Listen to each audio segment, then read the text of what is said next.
Welcome back to another episode of Anatomy of a Rumor, a podcast about B2B marketing and demand generation.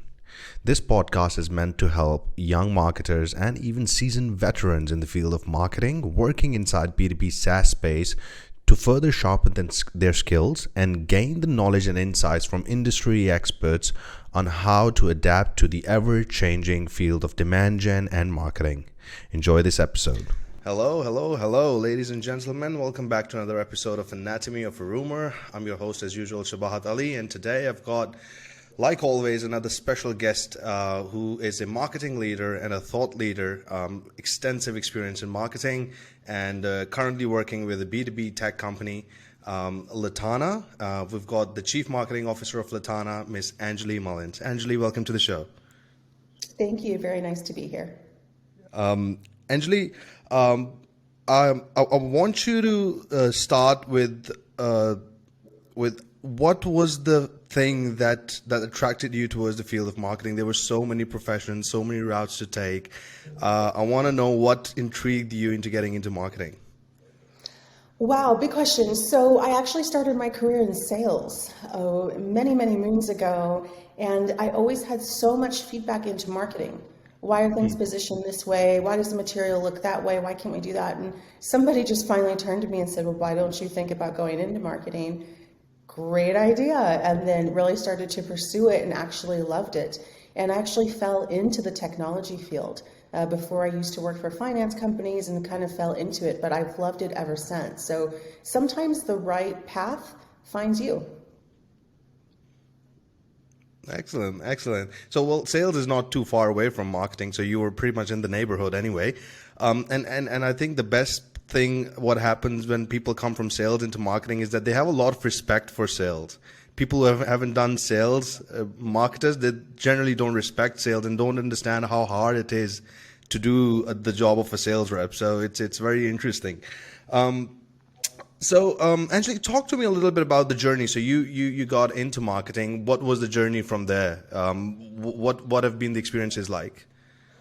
You know, my career is very varied and vast. It doesn't mirror the typical journey of a marketing leader. A lot of marketing leaders just come from marketing. I come from a global expansion background, a product background, supply chain, a lot of go-to-market, and a lot of revenue growth. So it's much more well-rounded and holistic. So my journey in marketing hasn't been so much about always launch a brand or always launch particular campaigns, but it's been, how do we expand internationally? How do we, move into these different markets? How do we take our revenue from here to there? And just like having, like you said, a background in sales helps, also having a background in product and user experience and all these other disciplines, really helps that. So for me, it's figuring out how to get a company from one level to the next. And marketing is of course, one of the tools in the tool bag. Brilliant. So you're a very well-rounded business professional, we can say, not just a marketer. So the current company that you're working for, Latana, and the category of Latana is brand management and brand tracking, if I'm right? Yes, so we do brand tracking, but we're under the category of marketing tech, so MarTech tool and brand tracking. So a little bit about brand tracking for your listeners who may not know. In the world of marketing, there's basically two spheres. You have a lot of performance marketing and the tons of marketing analytics tools and Google Analytics. And the other side, you have what's called social listening, share of voice, and that's usually the Meltwater, these types of tools. But in between, there's what we call the context behind the data. And what we found over the past 10 years plus is not just marketing leaders, but leaders everywhere have come to this arena of what we call data paralysis. They have so much data in front of them and they have no idea, okay, well, what does that mean? What's the context behind it? And so they find it really difficult to make the most strategic and most important decisions. So this is where brand tracking comes in. What we do is we actually dive into a particular company's audience and we actually figure out, what is the perception that they have in the brand? What are the associations? And in some cases, you can even ask that audience particular questions. So you can actually get live from their target audience answers to the most poignant questions that are the needle movers to the company. Wow, that sounds like a fascinating piece of technology. let's dive into that. So how do we go about doing brand tracking? How do we go about understanding those deep? So what I'm understanding, these are emotional or psychological connections that the person has with the brand. How can a software measure that? So what we do is we have basically a mobile optimized survey platform that we use panel partnerships. So if you've ever been, let's say, shopping, you've been playing a game, you've been on the internet, and you get a survey that pops up. Our surveys are opt-in, so we want to make sure that it's a legitimate survey and people understand the purpose of it. And we will actually ask them questions. Are you aware of this brand? Would you, prefer it? Would you consider it? And in particular cases, there's questions. So we've had an example, a very well-known mattress company came to us. They really wanted to understand in this particular segmentation, would people have the propensity to buy? So we're asking them questions, have you bought a home in the last 12 months? Have you rented a flat? Are you thinking about, buying furniture, mattress to be a part of that? And so we can really start to drill down into what the audience is thinking. The interesting piece is companies oftentimes have a set idea inside their office or virtual office, we'll say, what they think the perception of their brand is, what they think their positioning of the company is. And when we go and we actually ask their target audience, it comes back quite different. Very interesting. Very interesting. So that's the brand tracking part of the software. I'm assuming there are more functionalities and more to it because you said you're a MarTech tool. So what is the holistic solution? What are the other key solutions and what are the key features? Sure. So what happens is it's kind of under the arena of what we call brand performance. So it's brand awareness. We have aided awareness, preference consideration. We do association. We also have, for example, our purchase drivers. We do market sizing, and we even go into some custom KPIs. So these are all some of the different features. It's put up in a really nice and easy to use dashboard that you can segment. So if you do, let's say, a custom tracking solution with us, you can segment by age, by gender. We even have something that goes as deep as city tracking, which is very new for this particular industry. A lot of companies come to us and they say, can you do this country, that country? Of course we can. But what we're finding nowadays is a lot of companies have very different city-based approach. Think of all, the mobility industry and the e-bikes and the e-scooters, and they want to launch one in Paris, one in London, one in Berlin. You might have different go-to-market strategies or positioning. You might even have a different perception that your customer base has of you. Mm-hmm. Very interesting. So before I dive further into this solution, because I'm already fascinated by it, is this solution only relevant to B2C brands or is it relevant to B2B as well?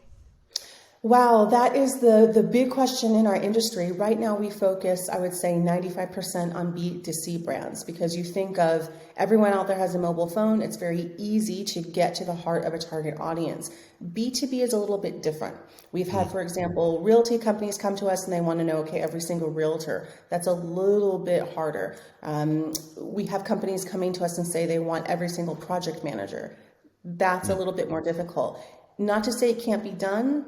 It's much more difficult, and it's right now in the industry, it's a use case by use case situation, but you've hit on the heart of the big question. There's so many B2B brands out there that want access to this kind of technology, and so that's how the industry is moving forward. So I would say in the next couple of years, it will be more widely spread.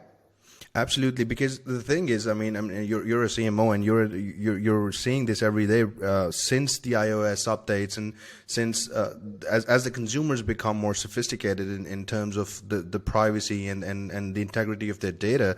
What's happening is that we're losing attribution, we're losing performance marketing channels effectiveness, right? And if I look at it as a marketer, the only solution to that is now build a brand. So previously, brand building was something that was normally a trait of B2C companies, but now B2B is going to get forced into doing that as well because there's no other choice as the web becomes darker and darker in terms of attribution, doesn't it? Yeah, absolutely. And you actually see more B2B brands doing OOH campaigns. They're doing all kinds of campaigns that would be traditionally thought of as B2C, company type of campaigns. But no, the next forge, there's so many B2B services out there that this is really the next arena to tackle. But like you said, especially in Europe, where we're based, Personalization is becoming a lot harder. There's much more strict rules, opt-in, but we've been able to tailor at Latana our survey platform technology that is opt-in, and we've been able to do this all over the world. So we have that down for B2C companies, but I think you're right. The next level is B2B. So we're excited about doing it, but it's just, we're scratching the surface at the moment. Excellent, excellent. So I was scrolling through the website of Latana, and I could see some big brand names, right? Netflix and some really big brands. Have you worked with some of the more smaller brands that were not very well known? The reason I asked that is because I want to get an idea of what did you see in terms of brand building for a brand that was not very well known. What was the time horizons? Because brand is a very intangible thing. You don't know how much of it you're building, how long is it going to take to build. So what are you seeing in terms of a smaller brand that came in, and how long did it take them to establish a good brand? And what were the key KPIs that you guys are monitoring for brand building? It's actually, the majority of companies that come to us are actually small and mid-sized brands. And the reason for that is because, like you said, they want to build their brand, they want to build their brand presence, they want to know where they stand within the marketplace and their industry. When they come to us to understand the basics. Brand awareness is number one. So aided and unaided, but particularly aided awareness for them, it's difficult because a lot of smaller companies don't have as much awareness. So they're trying to figure out how to build it, and they're also looking at their competitor set. So that means that we help them with things like industry benchmarking. This is where some of the other KPIs I talked about, market size, purchase drivers, these are the basic elements, basic KPIs that these small to mid-sized brands really need to get a grasp on. And like you also said with the brand building, it's interesting because even 50 years ago, when you look at some of the most iconic brands, they're iconic because they spent so much time brand building. We've seen a shift now in today's market where you have all of these companies and they go straight to the performance marketing, but they actually forget to build their brand. And then they wonder why they don't have very limited brand awareness.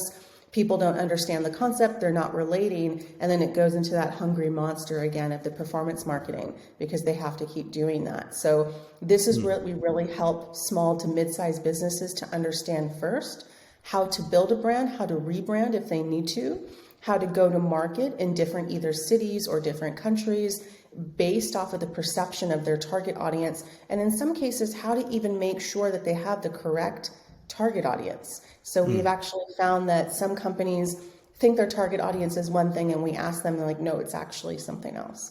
On a tactical level, when we set out to do brand building, what are you seeing? What are the most impactful tactics from a brand building standpoint? What do you see working for the brands right now? And I know you talked about a lot of brands just spray and pray and throwing everything out there. What I've seen nowadays, and we just did a webinar about this, is really connecting with the emotional state of the consumer, especially going back from the past 2 years during COVID times.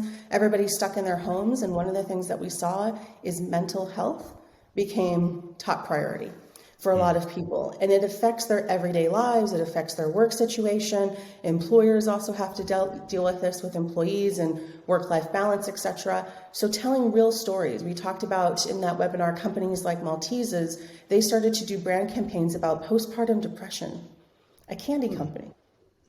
Starting to, and so again, we saw another beauty company starting to target telling the real stories of 13, 14-year-old girls and eating disorders because of the pressures of society and what it means to be beautiful from what all the magazines are putting out there. So what we're starting to see with brand building right now is connecting with real people and real stories, and not just the traditional Nike, just do it, this is why we're so fabulous, but real people, real stories, and making that critical connection. And we're starting to find that people are now having more of a value-based purchase system. And this flows between sustainability, very interesting. packaging, delivery, etc. Very interesting.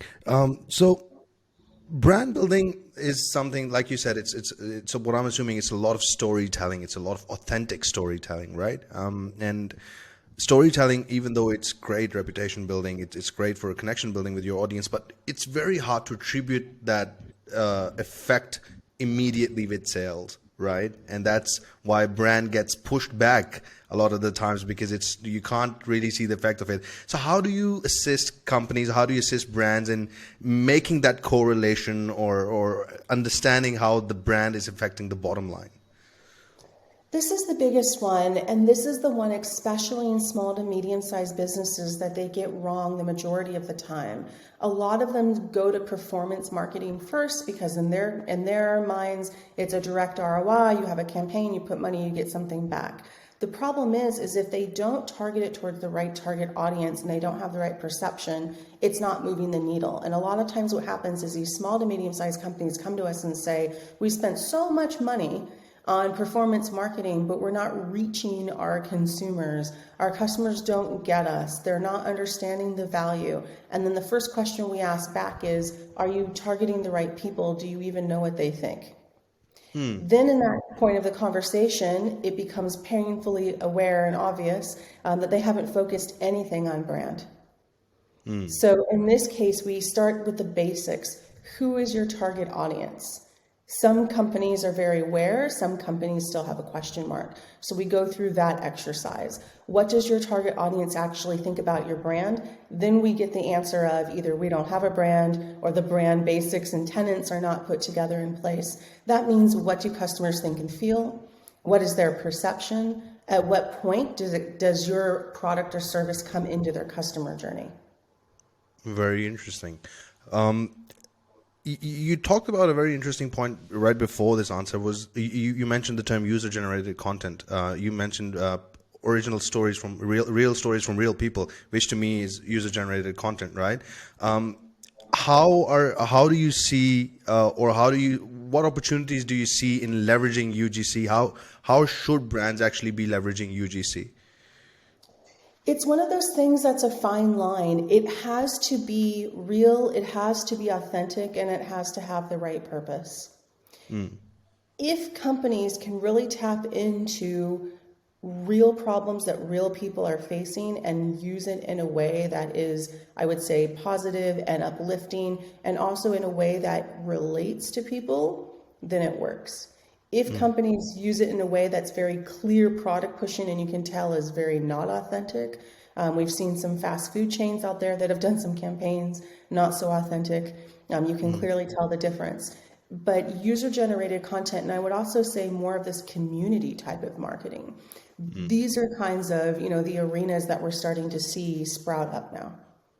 So help the audience understand. I think there's a confusion around UGC. People don't really get what UGC is. A lot of people think paying a bunch of review people on YouTube to review your product is UGC, because those are people.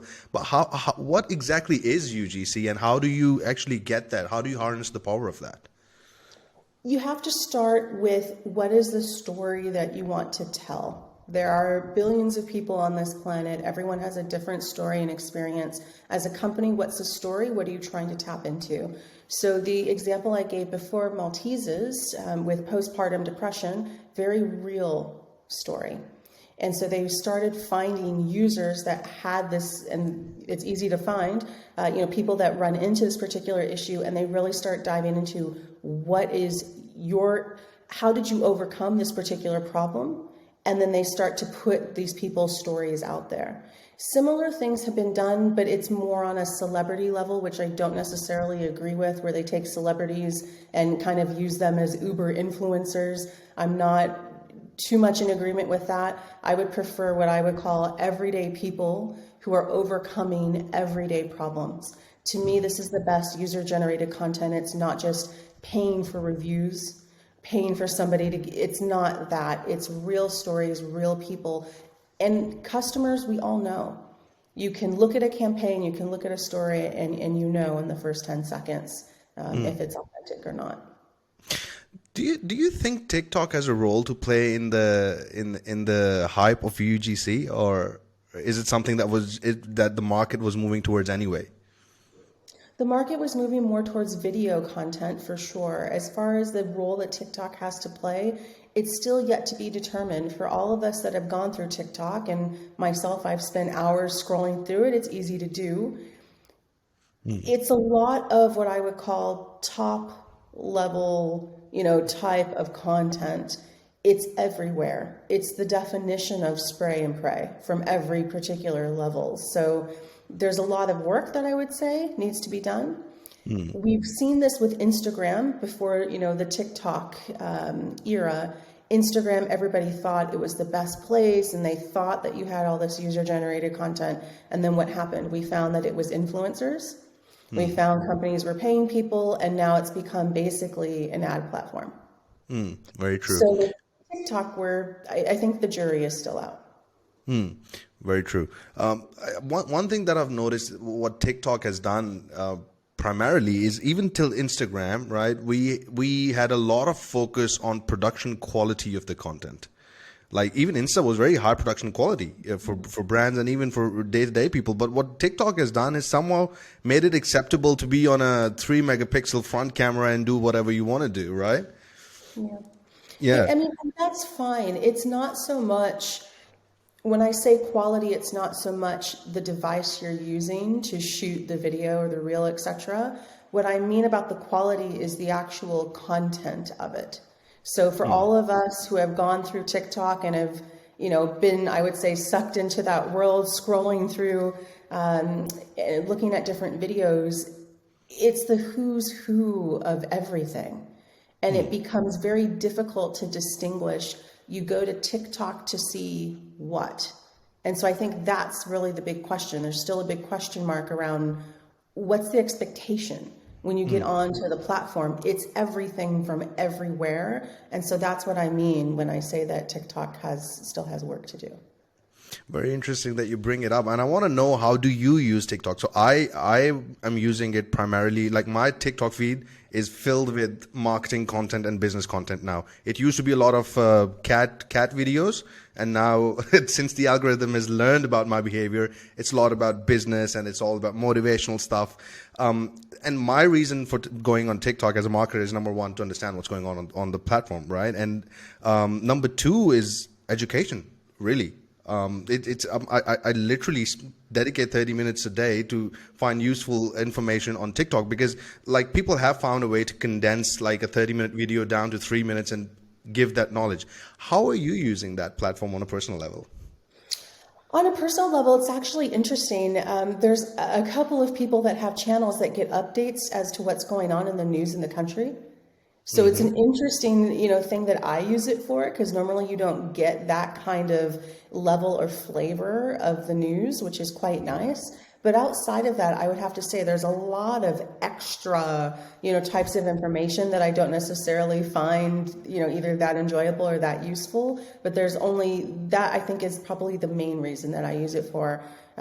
Especially because we're here in Berlin. There's a particular person there that gives updates, what's happening with the train lines, what's happening, with fare prices, all of these things that normally I'd have to Google and try to figure it out. And this person's always giving updates, so I kind of go to them first. But that's how I use it now. But I'm very, very curious to see how TikTok will evolve. And I'm not sure if you heard in the United States, they're making legislation. It's always going back and forth. Anyone that's in the military has to basically delete TikTok from their phones, and they're trying to go a step further and they're trying to kick them out. So there's a whole bunch of political, jockeying. Yeah, well, it is a bit scary as well. I don't know if it's the news is true or not, but from what I heard from some people is that if you've got TikTok on your phone and you log into that TikTok app on your phone, and you don't have the TikTok app on your laptop necessarily, but if you use the same email address on your laptop as well, TikTok can actually access that laptop. So it makes sense if the military is trying to evade it, But it's very interesting. But one thing that was fascinating about your answer is that you're using it for educational purposes as well. And I have a theory that TikTok is ultimately turning into a bit of a search engine now, where people are actually, I know people who are looking up recipes and stuff like that on TikTok. They all do, but it's the same kind of what we call life cycle that we saw with Insta. So with Insta, it was very high quality, and I mean video shot quality, like you mentioned, user-generated content. Then what happened? People started to travel, and you had the whole TikTok travel, era. And so people, wherever they're going to Paris, they're going to Bali, wherever they're going, and you're basically typing into Instagram where to go, where the restaurants, and everybody. It used to be the Instagram photograph lines. If you ever recall, at any kind of hotspot travel destination, one person took the Instagram photograph and then everybody would be lining up, and everybody's travel itineraries would just be revolved around Instagram, kind of content, which is really interesting. What does that mean for TikTok? Right now, it hasn't been solidified down into just education news or just travel or just food, so this is where I even am really questioning, how will this evolve over the next coming years? Because like I said, it's just content of every kind of genre everywhere at the moment. Very true. It's in its early stages and it's yet to grow through that evolution curve. Moving ahead from TikTok now, Angeley, I want to ask about you. What's a personal favorite brand and something that you've admired for long, a brand that you've been using or admiring from afar for very long? Why do you like that brand, and what is that brand? Ooh, I really like Under Armour. So basically, it's a sport. It's like a clothing line, athletic wear clothing line. The reason that I like them is I like their branding and their positioning. So I don't know if you've actually seen any of their ads. They had Gisele Bündchen on there one time doing a really cool boxing ad. And behind her, they basically put up snapshots of all of the terrible things that all of the social media trolls ever said about her. Basically, you're a model, so you must be stupid, or, how could you possibly achieve this? It's a really interesting ad. I encourage you to view it.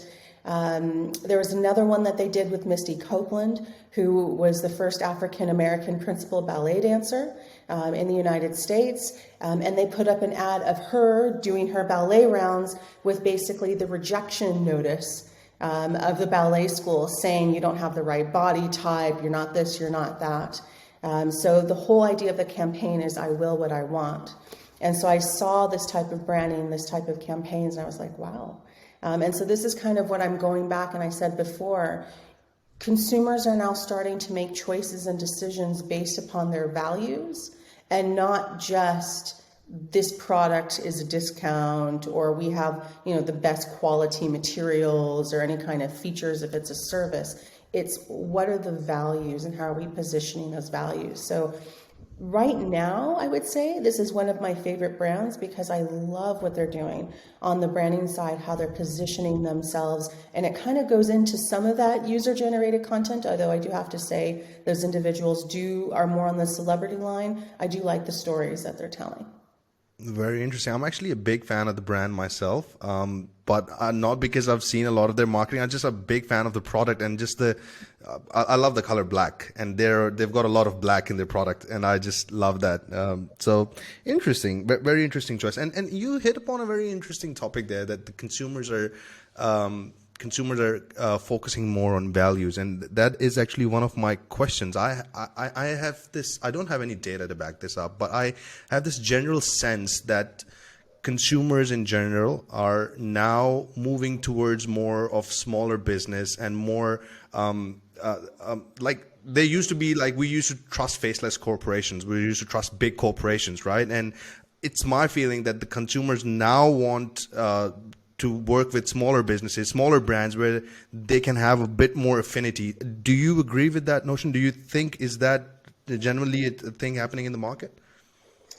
It depends on where you are. It depends on which market you're in. In Europe, I think that's true. And I see a lot of times European countries and communities are basically pushing out larger corporations in favor of local producers and local vendors. What I still see in the United States is a huge corporate, ownership of the marketplace. And you even have, let's take a company like Amazon that started selling books, and they started selling everything. Then they went into healthcare. They bought Whole Foods, and now you can go, shopping. They're making the contactless grocery shopping experience. They're just kind of spreading everything out. You see the Walmart, situation where they move into particular towns and cities and push out all the local businesses. So I think what you have is two different philosophies going on depending on which continent you're on, and how people perceive business and what they perceive is value. So I would say, yes, that's true, but only it depends on where you are. Very interesting. So if we were to go further in that, what would you say if the consumers have the choice between a better product and a better brand? What would win? What wins? A better brand or a better product? That's difficult. It depends. If you talk about, let's take the most basic product, and this happened during the pandemic era, toilet paper, staple product. Yeah. Do you choose the toilet paper that is the cheapest and can be delivered on demand, or do you go with the one that has the better branding? We saw during the pandemic era that people were just give me the base product, which is why stores like a Walmart or an Aldi or a 99-cent store, these types of businesses actually have more revenues during bad periods of time.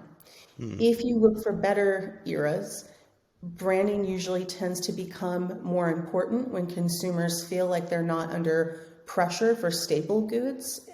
Then you start seeing people making different types of choices. So it's a very complicated answer. It's not always just one or the other. It has to do with the economic forces around them. During the pandemic, though, like I mentioned, we did see people start to really care more about mental health. So you saw a lot of people buying mental health and wellness apps, the Headspace apps, Calm, any kind of meditation apps became important. People started looking at sustainability. Will they continue doing that as the years progress? I think that's the big question, but we are seeing a general trend that way. But I think there's still a difference between core staple products, your flour, your sugar, your butter, your toilet paper, and then other types of products, which would be considered more leisure or luxury. Very interesting. Very interesting. So, okay, cool. Obviously, commodities, the consumers have a different behavior towards commodities, whereas leisure goods, and it would make sense if they have different approach towards both of them. Another thing that I want to dive into with you, Angeley, is the role of AI in the future of brand marketing, right? Brand, like we've been talking, right? It's been a lot about human connections. It's been a lot about storytelling. It's been about harnessing that affiliation, right? And now we see technologies like GPT-3 coming in. There's another one I can't name, I forget its name. The one that where you feed in a couple of keywords and it paints the whole painting, and it's better than an artist, right? So with all of that coming in, what do you see in the future of brand marketing? How is AI going to affect that? Or is it going to challenge brand marketers? I've been asked this question before. What I normally think of in this case, if you recall, it's an older movie now, but Minority Report with Tom Cruise. In this particular movie, he basically walks into the shopping store, they scan the iris of his eyes, and up comes all this personalization, and this history, and all the ads are personalized to him. So this is where I think in certain levels that it's going. If you follow Amazon with their grocery and their shopping experience, you can now pay with the palm of your hand. So it's very interesting where you just take the palm of your hand, you put it over their reader, and will automatically check you out. And they are using very specific marks on the palm of your hand in order to do that. So you also see Elon Musk. He's talked about, his basically putting chips in people's brains and kind of moving forward that way. So you can see AI, robotics, all of this is starting to come together. So the future of it, I think, is going to be interesting in the fact of privacy. That's a huge question that I think that's on people's minds. What are going to be the boundaries and the levels of privacy? What are going to be the boundaries and the levels between thoughts and actions? Especially if AI moves into a space where you can get inside people's consciousness. And I know this is kind of drifting a little far, but if you look at leaders like Elon Musk and others, this is really where it's going. And now, even if you look at companies like Amazon and you don't need a thumbprint anymore, you don't need facial recognition, they're finding new ways like palm prints, all kinds of different things. So I think privacy is probably going to be one of the biggest concerns, moving forward, and there's going to be different interpretations of what that is. Some consumers will see it as a convenience where you don't need a credit card or a debit card anymore. You don't even need your phone to do a contactless payment. Everything is read from you. Others will see that as the ultimate invasion of privacy. So it's going to be a huge debate. So very interesting that you talk about that, because we are right on the brink of an evolution. If I don't know if you're actively following Web 3.0 or the developments in the blockchain and crypto space, but that's exactly where we're drifting towards, right? Where the consumers are going to have a lot more control over their data. I actually had an interview with a company called Smart Token Labs, where they're building a tokenized ID system for Web 3.0 for consumers to control their data as well. Pretty much on the similar thing. So. Are you keeping a keen view, or are you observing what's happening in Web 3.0? Are you seeing any opportunities for B2C brands to jump into Web 3.0 right now from a brand standpoint?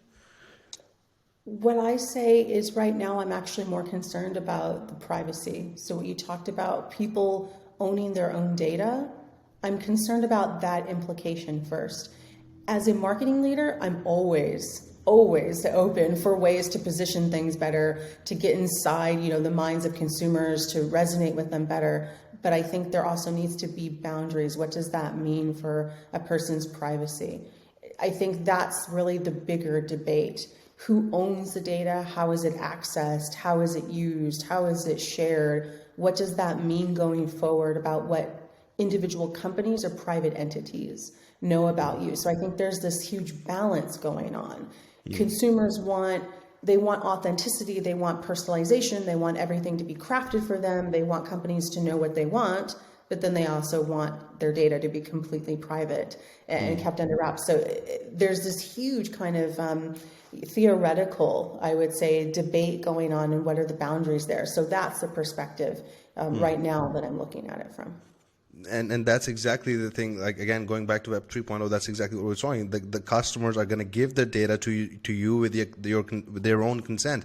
But the thing is going to be, the price tag is going to be a bit bigger, because this time, like, again, if someone is not too keen about sharing their data, they're going to put a bigger price tag on their data for us to show them ads, right? And very interesting, you talked about two different consumers can view data in different manners. I was listening to Stephen Bartlett, the Diary of a CEO podcast. Have you listened to the podcast? Okay, so he was talking about that. He traveled to India, and he checked into a restaurant, right? Into a hotel, and when he went into his room, they had made a cake with his company logo on it, and said, welcome to the restaurant. And he was like, I was fascinated by that I checked in, and they knew about me so much. And he said, on the other hand, I bought a SaaS tool, right? And 3 hours later, the CEO approached me directly. And I was actually quite intimidated by that. Why did my data get shared with the CEO? I just put that into an iPad. Well, how did my data get so far? So like that, exactly about two different behaviors on data privacy. So yeah, that's very, very interesting.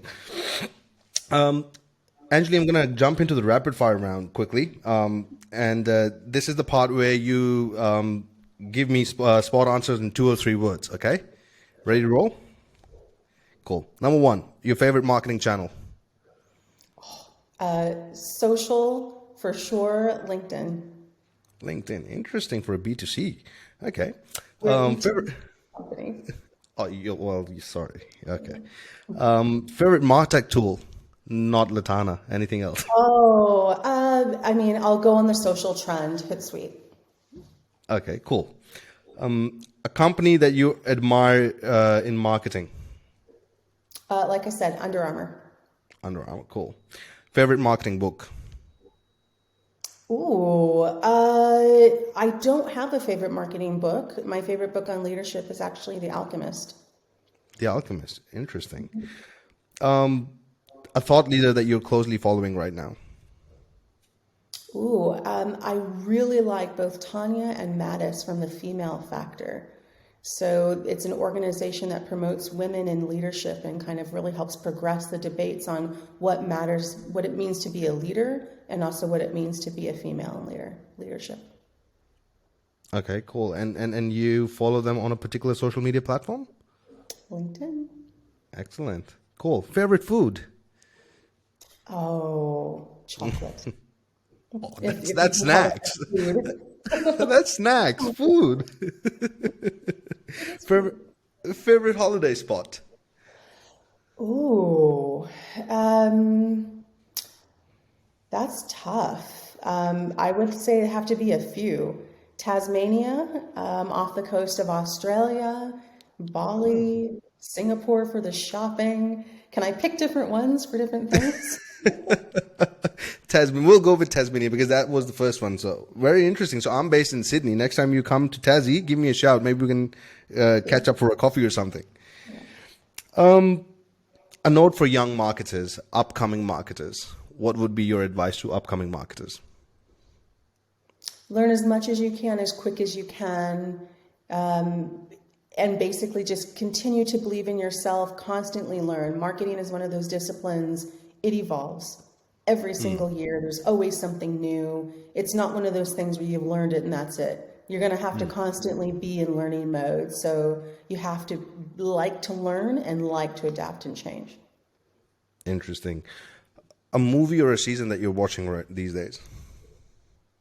Oh my goodness. The Crown. I love The Crown on Netflix. And Okay. the new season's coming out this autumn. Interesting. Very interesting. All right, Angeley, that's it from my side. Thank you so much for joining us today. This was definitely fun. I'm sure the user are going to get some value out of it. You did pour in some good insights.